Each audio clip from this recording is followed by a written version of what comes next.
Lanjut soal nomor 7. Pada materi bunga, pertumbuhan dan peluruhan, terdapat urutan materi ialah X, bunga tunggal, Y, pertumbuhan, Z.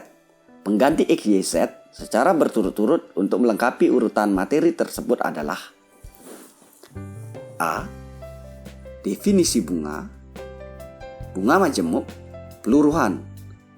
B. Definisi bunga, peluru. C. Baris aritmatika, baris geometri, peluruhan. D. Baris aritmatika, baris geometri, bunga majemuk. E. Baris aritmatika, baris geometri, peluruhan.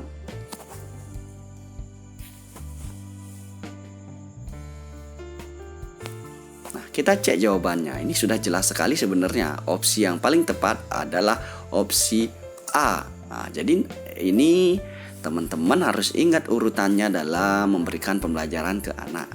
Jelas sebelum bunga tunggal diajarkan, pasti yang pertama adalah definisi bunga dulu. Nah, setelah itu baru diajarkan bunga tunggal. Nah, di antara bunga tunggal dengan pertumbuhan, karena di dalam pertumbuhan ini kita menggunakan bunga majemuk dalam konsepnya. Jadi, di antara bunga tunggal dan pertumbuhan harus ada bunga majemuk. Nah, di antara pertumbuhan, setelah pertumbuhan, jelas sekali di sini bunga pertumbuhan peluruhan. Jadi setelah pertumbuhan kita akan belajar mengenai peluruhan. Jadi opsi A yang paling tepat. Nah, pada materi bunga pertumbuhan dan peluruhan terdapat urutan materi adalah seperti yang saya katakan tadi. Jadi sudah cukup jelas ya. Lanjut soal nomor 8. Diketahui tujuan sebuah pembelajaran ialah melalui penugasan kelompok diharapkan siswa dapat menemukan volume kerucut. Media pembelajaran yang tepat untuk digunakan dalam pembelajaran tersebut ialah A. Kartu masalah yang berisi permasalahan yang berkaitan dengan volume kerucut. B. Tayangan PowerPoint yang berisi rumus volume kerucut dan soal-soal. C. Alat peraga berbentuk kerucut bola dan pasir. D. Alat peraga berbentuk kerucut tabung dan pasir. E. Alat peraga yang berbentuk kerucut balok dan pasir.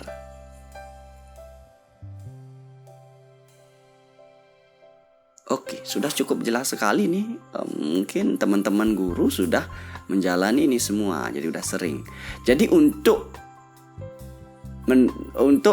membelajarkan siswa dapat menemukan volume kerucut, nah media yang paling cocok adalah alat peraga yang berbentuk kerucut, tabung dan pasir. Nah, opsi D, karena untuk mencari volume kerucut akan digunakan konsep tabungnya. Jadi karena tujuan pembelajaran ialah melalui penugasan kelompok diharapkan siswa dapat menemukan volume kerucut, maka media yang bisa digunakan adalah peraga untuk menemukan volume kerucut berdasarkan volume tabung yang sudah dipelajari. Untuk itu media yang paling tepat adalah opsi D, alat peraga berbentuk kerucut, tabung dan pasir. Jadi jelas sekali. Lanjut soal nomor 9. Pada saat memberikan kesempatan pada siswa untuk menanggapi pendapat siswa lain, maka tindakan guru yang paling tepat adalah A. Memberikan siswa berpendapat sesuai keinginan. B. Meminta siswa lain untuk memperhatikan temannya yang berpendapat. C. Memperhatikan pendapat yang diungkapkan. D. Memberikan arahan jika pendapatnya kurang benar. E. Jawaban A, B, C, D benar.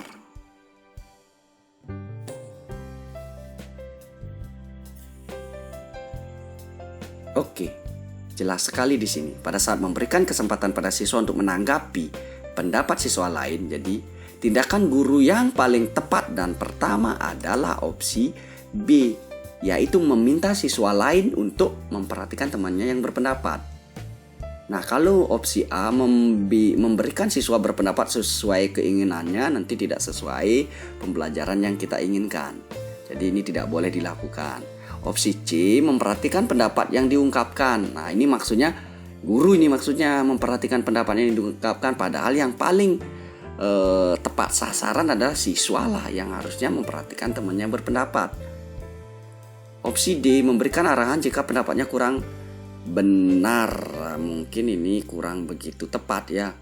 Memberikan arahan jika pendapatnya kurang benar. Biasanya kalau ada pendapat yang kurang benar, harusnya dilemparkan ke masing-masing siswa dulu untuk menanggapi pendapatnya. Nah, ini saling menanggapi. Jadi guru sebaiknya tidak memberikan arahan langsung ya. Jadi opsi yang paling tepat adalah opsi B. Jadi jelas ya teman-teman. Lanjut, pada saat memberikan kesempatan pada siswa untuk menanggapi pendapat siswa lain, maka tindakan guru yang paling tepat opsi B, meminta siswa lain untuk memperhatikan temannya yang berpendapat.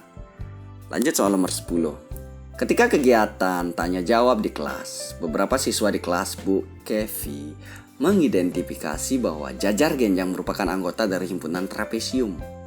Langkah awal yang paling tepat dilakukan Bu Kevi untuk merespon hal ini adalah A. Bertanya kepada siswa apa syarat keanggotaan suatu himpunan. B. Bertanya kepada siswa mengapa bukan trapesium yang merupakan anggota himpunan jajar genjang. C. Bertanya kepada siswa apa pengertian jajar genjang dan apa pengertian trapesium. D. Memberi tugas kepada siswa menggambar jajar genjang dan menggambar trapesium. E. Memberi tugas kepada siswa menuliskan ciri-ciri jajar genjang dan trapesium.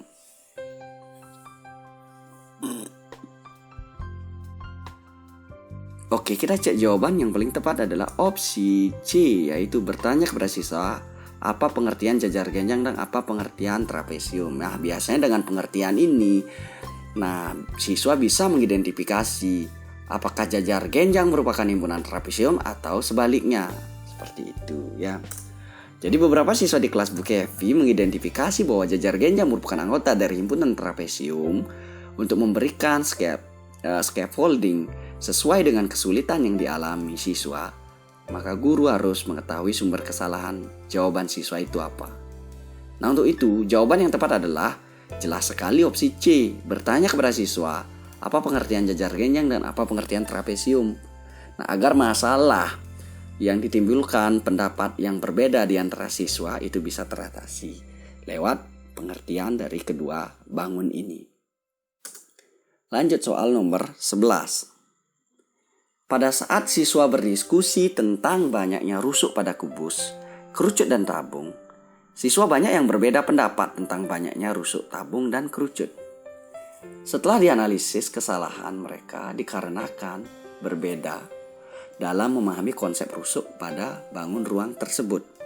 Tindakan yang sesuai untuk menangani perbedaan siswa dalam memahami konsep tersebut adalah A. Siswa diminta mengamati benda real yang berbentuk kubus, tabung, dan kerucut untuk menghitung banyaknya rusuk. B. Siswa diminta mengamati gambar kubus, tabung, dan kerucut untuk menentukan banyaknya rusuk. C. Siswa diminta mengamati alat peraga dan gambar yang berbentuk kubus, tabung, dan kerucut untuk memikirkan apa yang dinamakan rusuk. D. Membandingkan banyaknya rusuk balok dan kubus. E. Guru menjelaskan banyaknya rusuk kubus, tabung, dan kerucut sehingga siswa paham.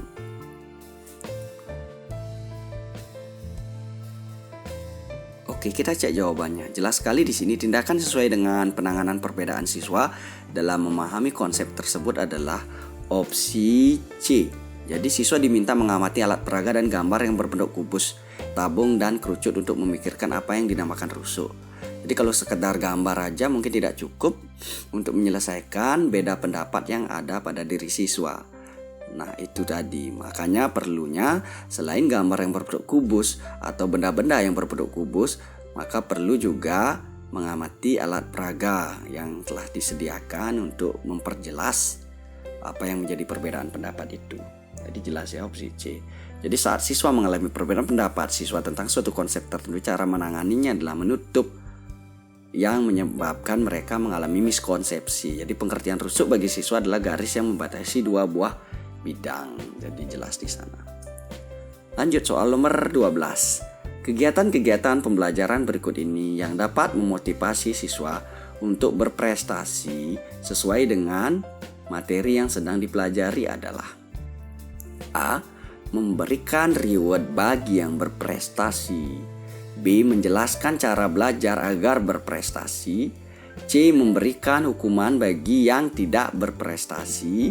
D. Memberitahukan manfaat materi yang baru dipelajari. E. Menjelaskan materi dan memberikan contoh-contoh soal yang banyak.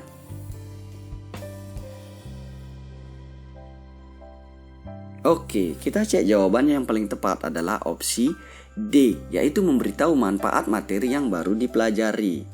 Nah, dengan demikian akan dapat memotivasi siswa untuk berprestasi. Nah, salah satu faktor intrinsik yang menyebabkan siswa termotivasi mempelajari suatu materi adalah jelas bahwa siswa tersebut merasakan pembelajaran tersebut bermakna. Nah, salah satu kegiatan pembelajaran yang bermakna adalah opsi D, yaitu memberitahu manfaat materi yang baru dipelajari. Jadi jelas ya teman-teman. Lanjut ke soal nomor 13. Diketahui indikator menyelesaikan masalah yang terkait dengan relasi antar himpunan. Soal yang cocok untuk mengukur ketercapaian indikator tersebut adalah A. Diketahui A adalah himpunan bilangan asli yang kurang dari 10. Himpunan B adalah himpunan bilangan prima yang kurang dari 15. Tentukan A irisan B. B. Suatu kelas terdiri dari 16 siswa putri dan 10 siswa putra. Jika diketahui 20 siswa senang bermain bola voli dan 6 siswa senang berenang, 5 orang siswa senang bermain voli dan renang, berapa banyaknya siswa yang tidak senang bermain voli maupun renang? C. Diketahui A adalah himpunan bilangan real yang lebih dari 1 dan kurang dari 10. Himpunan B adalah himpunan 4 bilangan prima yang pertama. Tentukan A gabungan B. D. Suatu kelas terdiri dari 16 siswa putri dan 10 siswa putra. Jika diketahui 10 siswa senang bermain bola voli dan 15 siswa senang berenang, 5 orang siswa tidak senang bermain voli dan renang. Gambarkan diagram Venn yang menggambarkan hubungan himpunan siswa yang senang dan juga tidak senang bermain bola, voli maupun renang. E. Diketahui A adalah himpunan bilangan real yang lebih dari 3 dan kurang dari 10. Tentukan banyaknya anggota A.